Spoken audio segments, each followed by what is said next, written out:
A levy limit override can be defined as a dollar increase in the levy limit approved by the voters.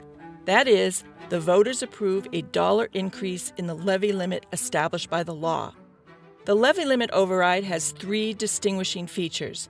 It, 1, is a permanent increase in the levy limit, 2, raises funds for any purpose, and 3, has limits on its amount. First, the levy limit override creates a permanent increase in the levy limit base. The impact is to increase the amount a community can levy for the fiscal year voted and in future years.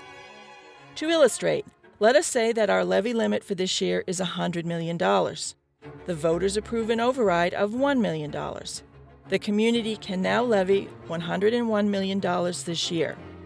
In addition, the base for calculating next year's levy limit will become $101 million rather than $100 million.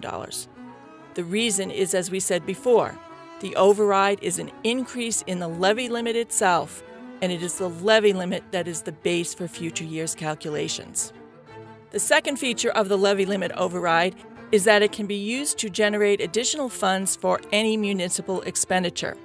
It is generally intended and usually used to raise extra funds for annual operating and other recurring costs, however, which is the reason for its permanence. If the municipality wants to provide a certain level of police protection, for example, the costs of doing so are not one-time costs. They will continue into future years. The third and last point about the levy limit override is that it cannot increase the levy limit beyond the levy ceiling. Why? Because the override actually increases the annual levy limit, and that limit always has to fit within the levy ceiling. A levy limit underride is the opposite of an override. It can be defined as a dollar decrease in the levy limit approved by the voters. Therefore, an underride results in a permanent reduction in the levy limit base. It decreases the amount the community can levy in the year voted and in future years.